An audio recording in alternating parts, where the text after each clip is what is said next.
in our markets, a lot of growth is still going to be expected. Let's talk about the stockbrokers now, because as people are saying that the market is appreciating, several gains have been recorded by a lot of stocks. Some persons are beginning to ask questions, how can I trade? And then they'll be referred to stockbrokers. So what do you think this would mean for stockbroking firms? Well, of course, this again, an era of boom for the stockbrokers. A lot of people want to begin to say, oh, we can invest again. People who saw losses over the last, how many years, since 2008, since that financial crisis, are beginning to see a new hope and a new lease of life in the stocks. And so the stockbrokers will be very busy at this time. Now, several sectors seem to also be performing very well, not just the banking or finance sector. So do you see the possibility of more entries, more companies being listed into the Nigerian stock market at this point? Oh, yeah, even the goods commodity, because you find that recently agricultural products are even getting access into the market. You see, this is also because people are seeing a lot of potential. And, of course, the openings that are happening here, a lot of enlistment into the market is going to happen years going forward. If the government is able to actually sustain this direction of this policy of facilitating business and enabling private sector to actually drive the growth of the Nigerian economy. Trading is yet to close at the Nigerian stock market right now, but later in the evening we'll get to know what it was like at the market. But what do you think the mood is at the market right now, and what do you foresee trading ending at? Well, if you're following, you see trading opening very positively this morning, and a whole lot of growth has happened between morning and now. The bullish trend is continuing. I think at the moment you see MTN doing really great well. GDB Bank is also doing excellently well in the market at the moment. So we're hoping that by the close of the day, we are going to record more positive growth in the capital market. Thank you very much, Dr. Idahosa.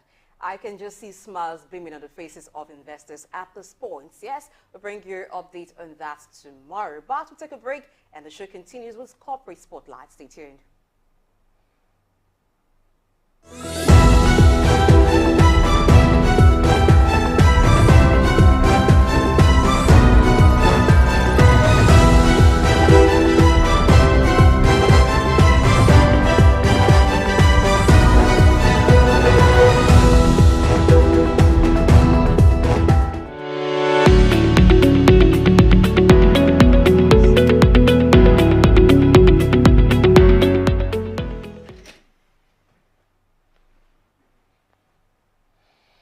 Thank you for staying. Corporate Spotlight is where we turn attention on various sectors and your industry players. Today, our searchlight is beaming on the human capital sector, and I still have Dr. Idahosa Usamanze, who's our INES analyst, and is also a human capital developer.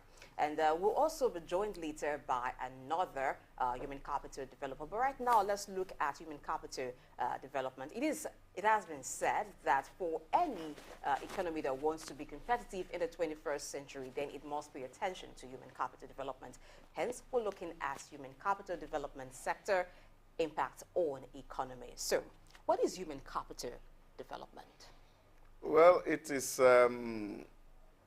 the investment in people, heavy investment in people to grow capacity to be productive for the economy. That is what it's all about. How to manage human beings and give them the requisite skill set to be able to drive growth and development. All right, I did tell you that we'll have two human capital developers here in the studio today. I have to also be joined now by Mr. Sam Oruji. Welcome to the show, sir. Thank you for having me. It's my pleasure.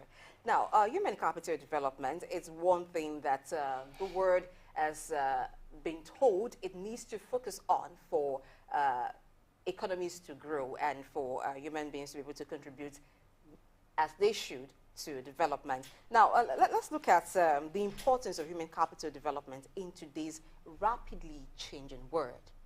Sam. Thank you very much. Human capital development is the fulcrum in which every other things revolve. Essentially, it's about building capacity It's about building competence to upscale people's performance level.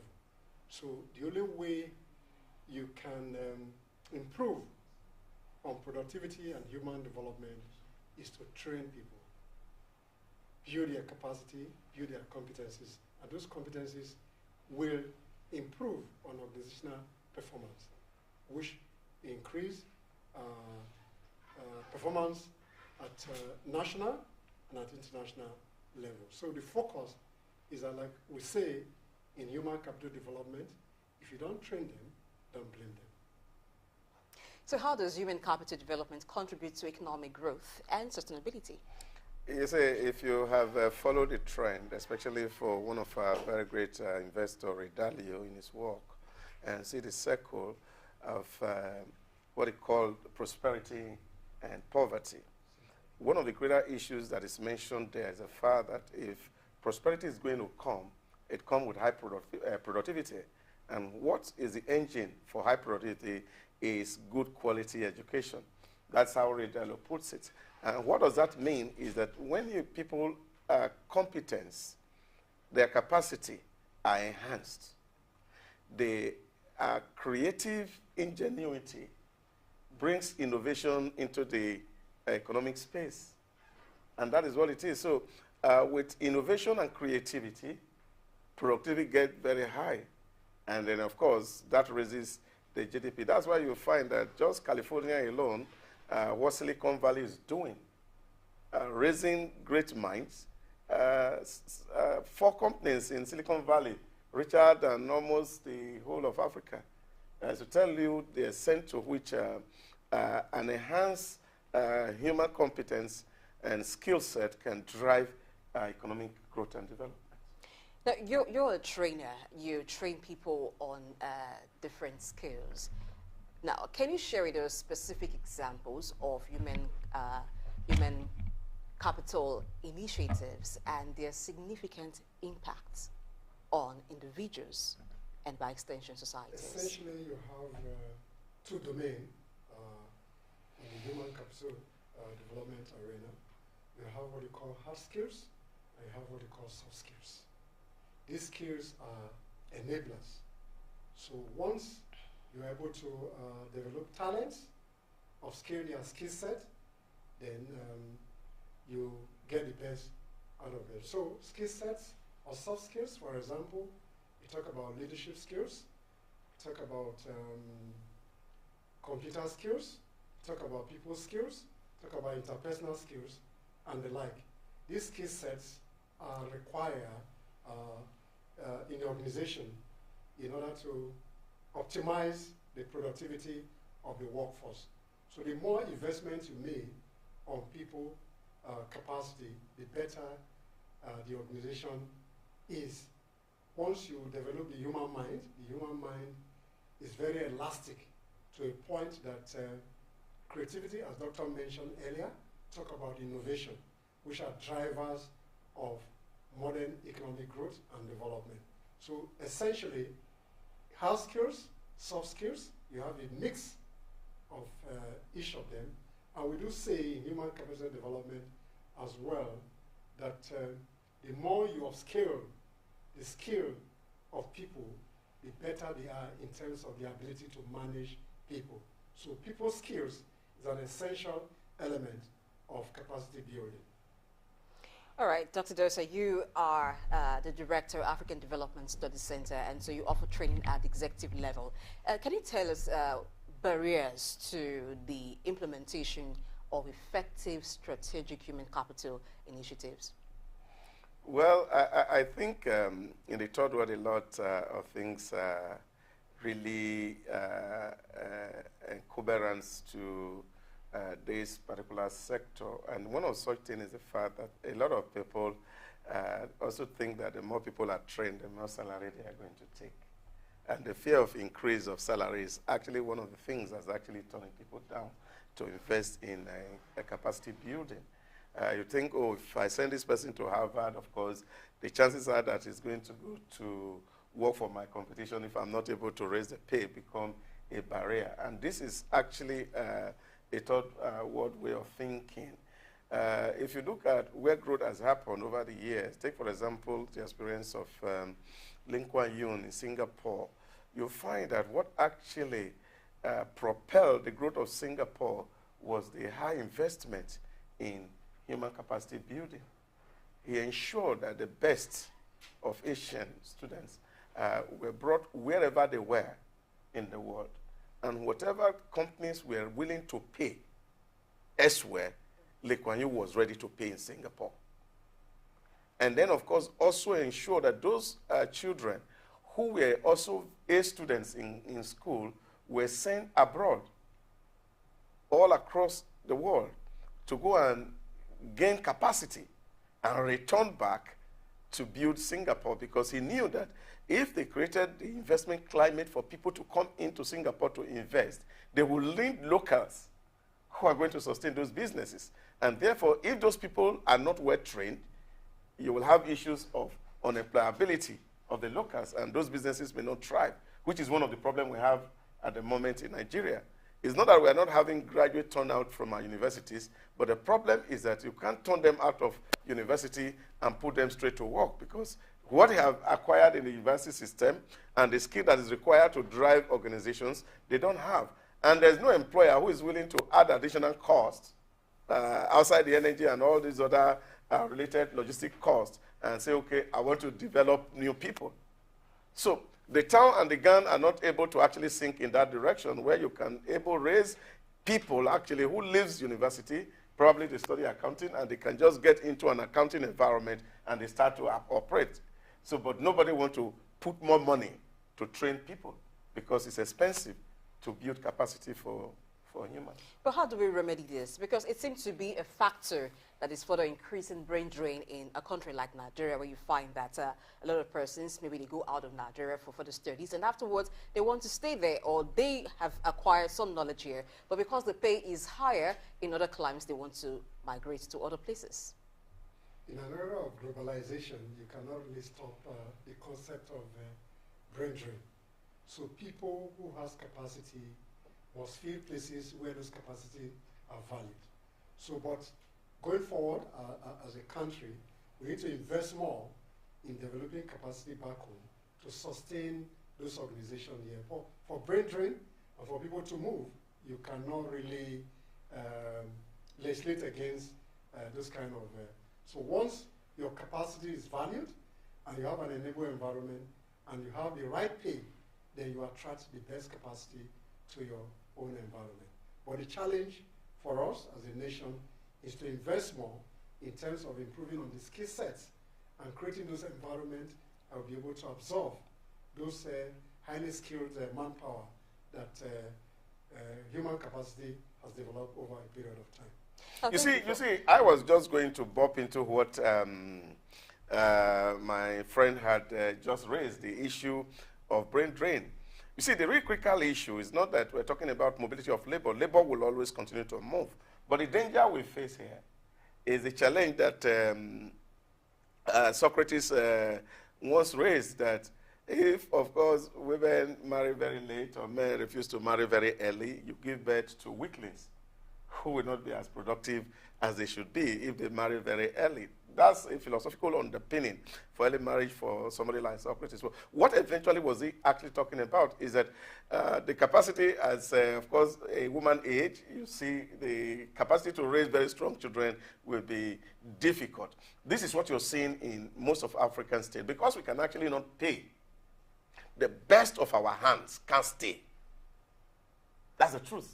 So if the best is not staying in your environment, the challenge that that environment will definitely grow will be difficult, because productivity will remain at the barest minimum. It's those who cannot have access to other climes that will remain.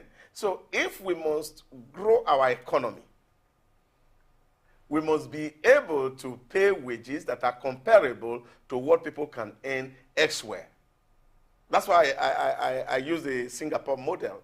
Because take, for example, many people who work in Nigeria today, very few people can earn up to $1,000 in a month. If you put it by exchange rate, that's about 700,000. So if you want to retain the best of your hand, the best of your brain, who can think innovation, who can take creativity, then of course we must be ready to invest in payment of good salaries. Because that's the motivation for you to retain the best. So if you're paying somebody, for example, $150,000 naira in a month, that's barely $200. And of course, we are living in a global world, like I said. How do you survive with $200 in a month? So the person finds reason to move. So the best will not stay. The best will always go out. So I think that's where we really need to redefine, because a whole lot of issues that are actually making companies not able to pay. And this is what this new regime must have to face frontally. How do we deal with issues of multiple taxations? How do we deal with the issues that has to do with energy costs? How can we bring down the cost of energy so that companies will be able to make more profit and then be able to remunerate and compensate their workforce adequately? Now, until these basic infrastructural issues are resolved, you will have the best of your brain, move to Malaysia, move to Thailand, move to other developed climes, and keep contributing to that economy while we remain underdeveloped at home. Okay, now let's look at skills. Now, all skills are not on the same level. But in this time that we're in, where the world is changing and fast evolving, are there certain skills or competencies that are more needed than others? Absolutely. More skills, or some skills, are required.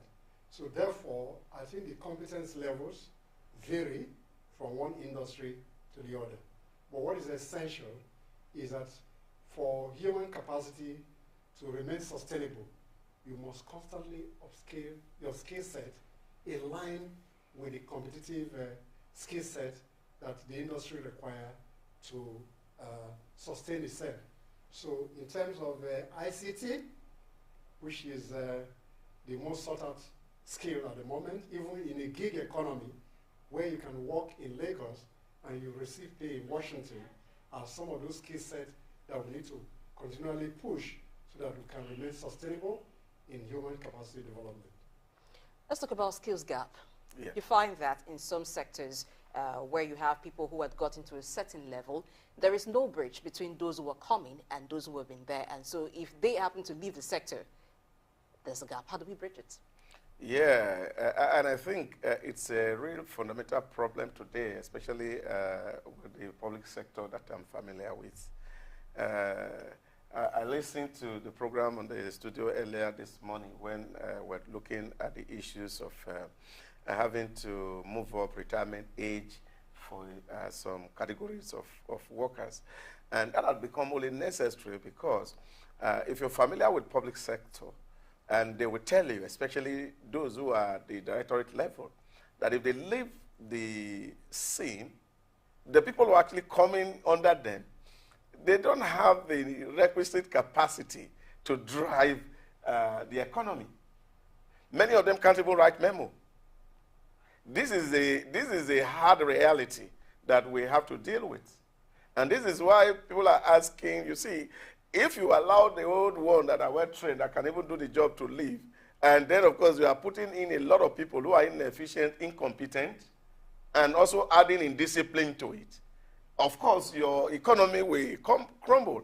So this is a very big issue, skill gaps, and also looking at it from cadre, because our education system has actually deteriorated. And this is a problem, just like he has said earlier on. You look at it, you are in a 4-year course in a university. By the time you are on 3rd year, the thing you learn in 1st year, they're already out of date. They're not usable anymore. And so we must constantly have to upskill. We have moved from Industry 4.0, now we are Industry 5.0 with the 5G technology in place. So people are talking about Internet of Things, humanoids everywhere, and that is what is operating. So you find that a lot of skills that people already possess are actually out of date. So if we must play and be competitive in a global economy, therefore, we must also have to upskill, like I said, and update our competencies to be able to compete with countries who are high up there in terms of the use of ICT. In creating a human capital development model, which do you think would be ideal for a country like Nigeria, for instance? Because it seemed like we're focusing on some sectors and neglecting others. And maybe just speaking from what is obtainable in some countries and trying to make it work here. Okay, I will quickly speak to that before I allow my friend to look at it. Because, you see, we cannot grow economy simply by focusing on one sector. And this is the mistake a lot of people make. So you have a lot of investment in science and say, okay, oh, we want to build scientists. But we also need people with philosophical depth, sociological understanding, psychological understanding, to be able to help even these scientists to do well in place of work. Take, for example, if you look at a place like Switzerland, you have a lot of people who are doing excellently well in terms of earnings and what they get, but the suicide rate is high. Now you ask, is it that the life is good that their suicide rate is high? You see, there are a lot of people, things that lead people to die. It's not just about the satisfaction that comes from money. So there are other areas of society that are also equally important. And so if you don't develop the society holistically, you find that investing in only one segment at the expense of the other will make your development skewed. And then, of course, it will also cost government more to be able to solve some social issues that will come with normal human interactions. So Okay, just in addition to the point that Doctor just made, just to underscore his point, I made that point earlier, the program in the morning. You cannot focus on science at the expense of the other discipline. And this argument was there that the other disciplines that are not relevant, all skill sets are required to grow the society. So but what sectors are fundamental? Every sector is fundamental. So it has to have a holistic approach. So I just wanted to wrap up that by what we call the triangle of success, which has to do with knowledge, attitude, and skill set. So you must make a balanced investment to justify that triangle of knowledge. And that's the point Doctor has underscored. So when we want to make investments as a country, we must be holistic in the approach, and we must not focus on subject-based discipline. Every subject matter in society. They have an interplay of all. So if you are training scientists, like you just mentioned, what is their psychological well-being?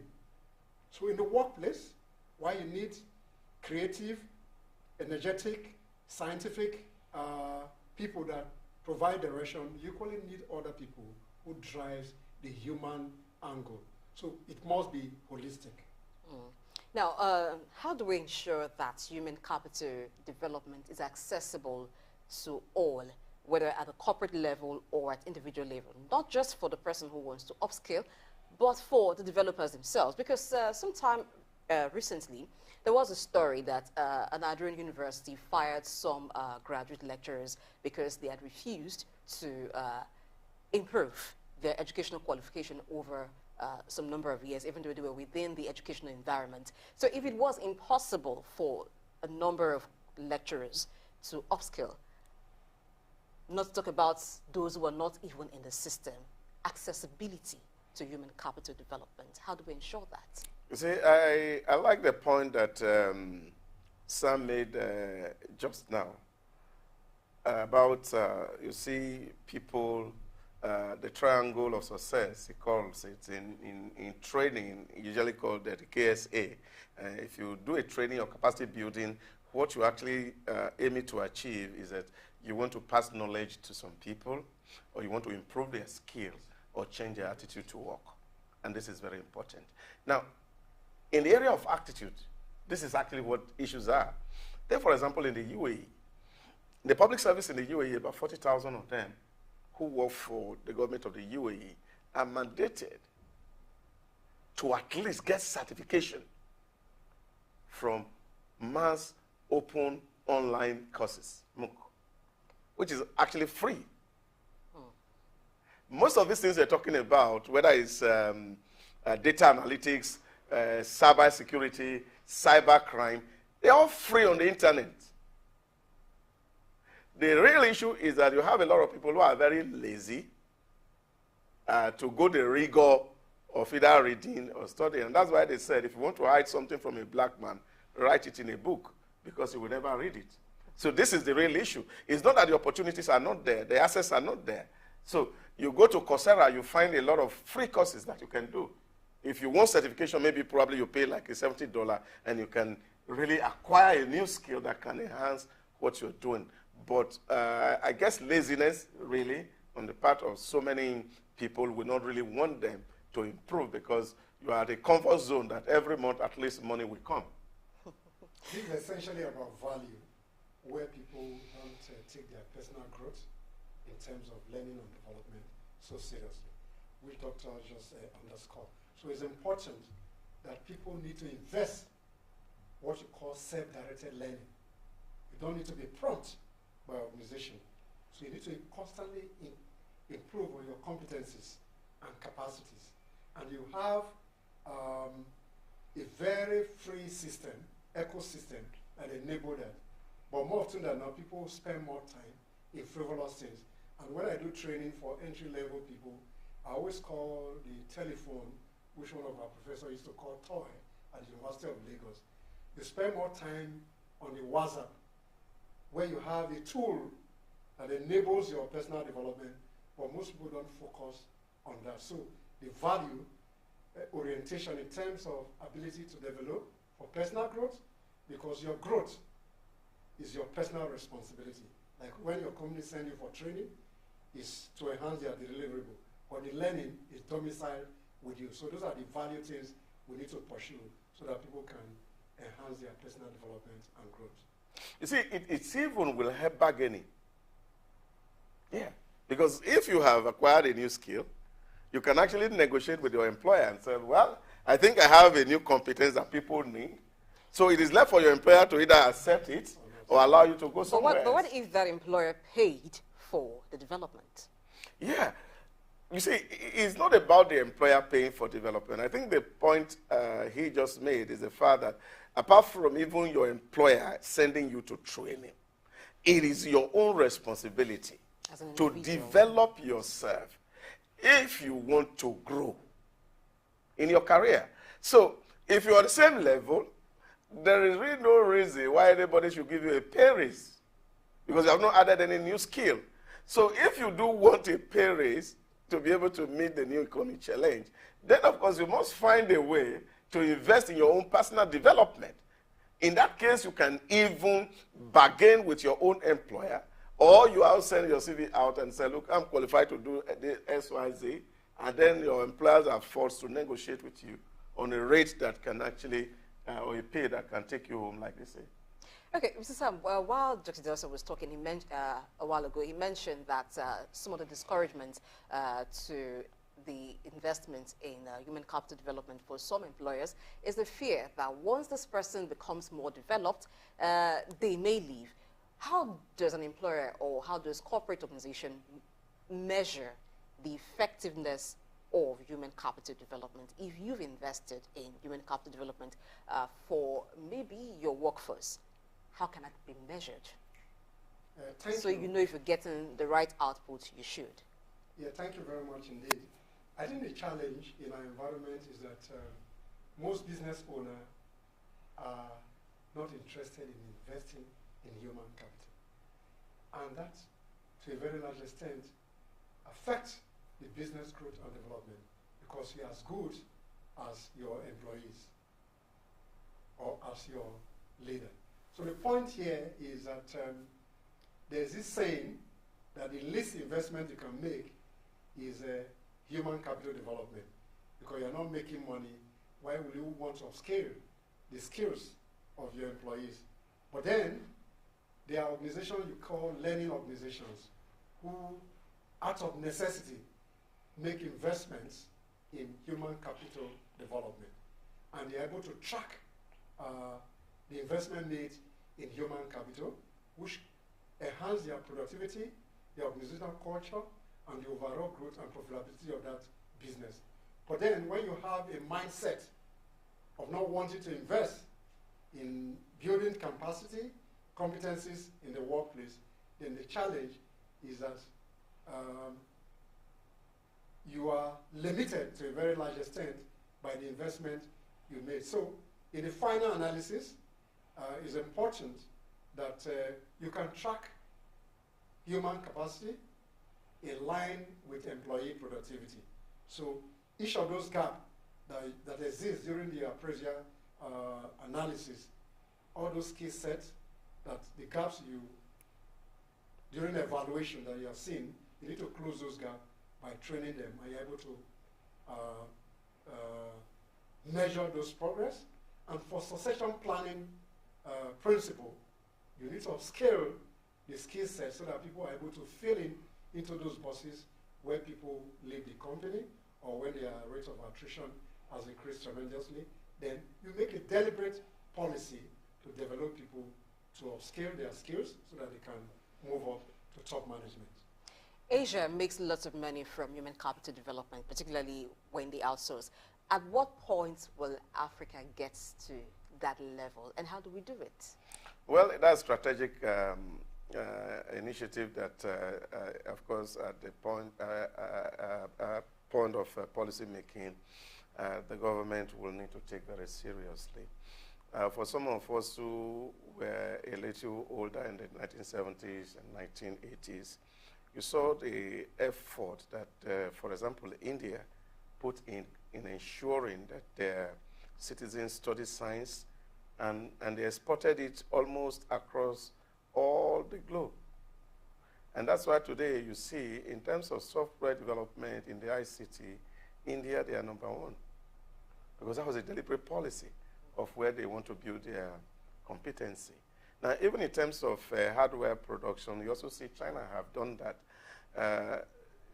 They put a lot of resource on it to develop the skill set of their people, their young people. Take, for example, you go to an Indian child with a 10-year-old child, he knows the telephone in and out, iPad with school, and they are using it. They're not abusing it like we do here. He just talked about people spending huge energy and time on sending unnecessary message, forwarding messages, reading things that really wouldn't add value. But you won't see this in these other children because they've been programmed in such a way that everybody is thinking progress, everybody is thinking productivity, everybody is thinking excellent. How can I add value? And so in those societies, you see people at 13, at 14, 15, they are already making significant contribution to society and growth. But just to go back to the point he made earlier on how do you actually track whether what you have invested in the human beings is producing yes, the results. Is actually producing actual result. It is very simple to measure. Today people talk about performance management, which is also a very core to human capital development. How do we measure performance? Is very look at the critical area. You look at it from the people. Are they working better now? You look at your process. Is it simpler now? Before the training. And you look at the numbers, the finances. Are you making more profit? Because if you're spending less time and the process is simpler, it reduces the cost of production, and then, of course, your bottom line increases. So it's very easy to know whether the people you have sent on training actually had any impact into your organization. But you see, I am familiar with a lot of public sector. Most of the time when they go on this so-called capacity building, many of them actually don't go for the knowledge sake. Many of them actually go maybe because of the pecuniary gains that comes from such capacity building. I think we must be very intentional going forward to see that people who go on training come back to report on what they have learned and how it will help their business to make greater profits. All right, on the final notes, how can human capital development reduce economic inequalities and also promote social inclusion? I think that's a core area of education in general. So human capacity is just an element. So if you are looking at it from a policy point of view, government must make a deliberate policy in terms of its educational policy to be more inclusive so that more accessible to people. in that respect, then you're able to achieve the kind of society that you want for your citizen. Thank you very much, Dr. Dausa Samanze, and also Sam Rubuji for being on the show today. And that's how it's been on Corporate Lunchtime. It's your responsibility to develop yourself. You don't need to wait for anybody, because that could be your bargaining power at the table. And that's it on the show. Thank you for joining me. Please remember to be a part of the show tomorrow. I am Blessing AJ. Enjoy the rest of your day.